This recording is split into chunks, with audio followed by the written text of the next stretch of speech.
اهلا، انا رحمه.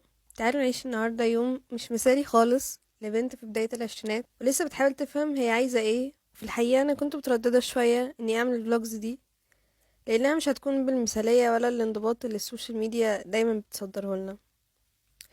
بدات اليوم باني روقت مكتبي المكركب.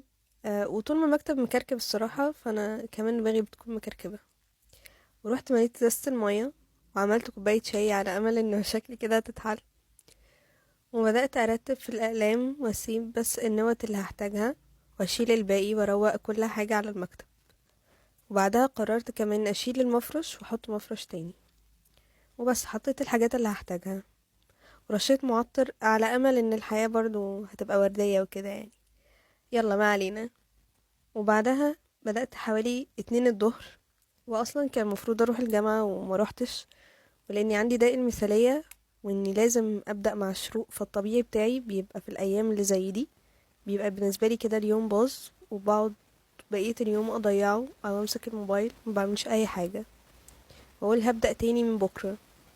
بس قررت النهاردة إني هكسر العادة دي، وإني طالما لسه اليوم فيه وقت يبقى هعمل فيه حاجة. فتحت النوتة عشان أرجع أكتب جدولي وأعرف إيه الأيام والأوقات المتاحة عندي وأرتب دماغي. بس الحقيقة الموضوع ما كانش بالسهولة دي، لأن دماغي كانت مقفولة بدون سبب واضح، ونسيت أبسط الحاجات الطبيعية والمسؤوليات اللي عليا، زي ما يكون نسيت أنا مين أساسا. ففضلت كده حبة حلوين بحاول حرفيا أكتب أساسيات زي الجامعة، البيت، الماتشات وهكذا، لحد ما حاولت أكسر القفلة دي وقلت أفتح فيديو بلاننج يمكن يساعدني أفتكر شوية. فعلا بدأت أفتكر شوية حاجات وأستعيد الذاكرة واحدة واحدة وأكتب أهم المسؤوليات اللي عندي. بعدها بدأت أكتب المواعيد الثابتة اللي عندي عشان على أساسها أحاول أقسم باقي وقتي على باقي المسؤوليات. بس في الآخر معرفتش أعمل حتى جدول. حسيت إني تعبت من محاولات التخطيط من غير مبدأ، لأن برضو دي تاني نقطة في دايما المثالية، إني بخطط كتير جدا بس ما ببدأش خالص، وبحس اني عمري ما هعرف ابدا غير لما اكون عامله بلان رهيبه. فبرضو قررت اني هكتب بس في التودو الحاجات بسيطه جدا اللي عملتها النهارده، زي اني روقت المكتب والصلوات. وللاسف بما اني ما بداتش في ولا ماده لحد النهارده ولا حتى فرغت اي محاضرات ولما كنت بروح الجامعه كنت بنام في محاضرات برضو. بس طول ما الإنسان لسه في نفس، طالما لسه قدامه وقت حتى لو 30 ثانية، فهو يقدر يعمل حاجة. فخدت قرار اني مش هفكر ليه اللي فات ده حصل، لأنه ليه أسباب حقيقية، ولأن الإنسان مش 24 ساعة قادر يتحكم في كل حاجة حواليه أو حتى في نفسه. بس كل دي محاولات وربنا هو اللي بييسر في الآخر. فقررت أكسر خوف البداية اللي أنا عمالة بهرب منه من بدري، وأفتح أي مادة تيجي قدامي من غير ما أفكر.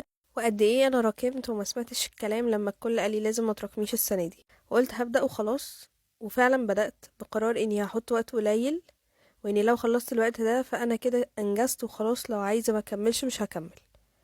وهي تريك لذيذه جدا بتخلي عقلك يقلل من ضغط فكره انه عليه كل ده وانه لازم يخلص كل ده دلوقتي، وبعدها تقدر تكمل. او حتى لو ما كملتش فاوريدي بدل ما كنت جايب 0 من 10 فانت جبت 1.5 أو 2 من 10. وقبل ما أبدأ مذاكرة كنت واخدة قرار بإني هقرأ شوية قرآن وأدعي لزميلنا محمد أشرف اللي توفى من قريب وهو في سننا في كل أي بداية جلسة مذاكرة.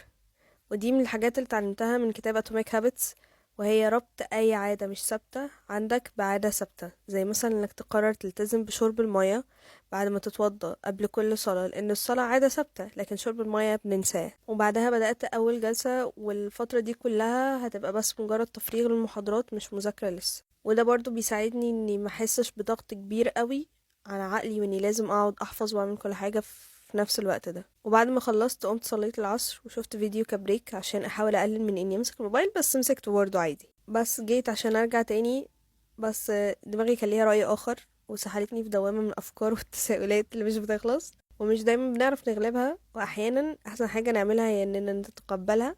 ففضلت اتابع الغروب احاول الاقي طريقة اقوم بيها تاني او حتى انام، بس لا وصلت لده ولا لده لحد تقريبا ما بقت 1 بالليل. ساعتها قررت اني احاول تاني، وفعلا قمت وعملت جلسة مذاكرة كمان. ونهاية اليوم باني قعدت اشتري شوية شجر لذيذ كده عشان يحمسني وانا قاعدة بذاكر بعد كده تاني.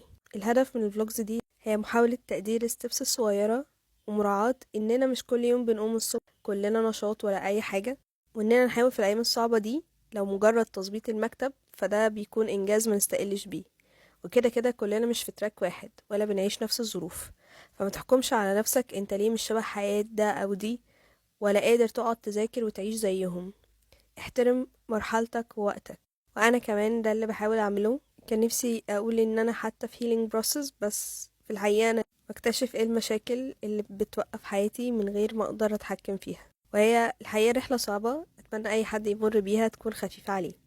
سلام.